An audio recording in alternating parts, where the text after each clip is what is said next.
Yes, good evening guys. Ronda tayo ngayon dito sa Lancaster pero ito ay boundary pa ng Kawit. Sa oras na mag-11:30 ng gabi, ikot tayo sa area ng Barangay Alapat Kuway. Ayan, dito na tayo sa Imos. Ikot muna. Ito na yung circle. Oil, gasoline station, Hadbincola Avenue.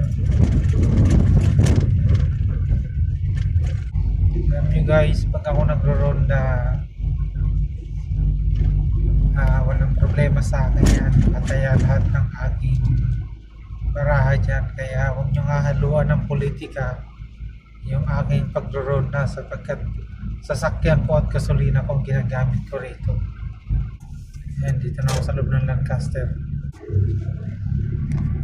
Ronda muna tayo ngayong gabi bago umuwi.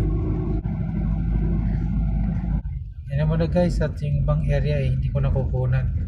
Pasensya na at medyo mahirap kasi baka may mga sensitibong pangyayari.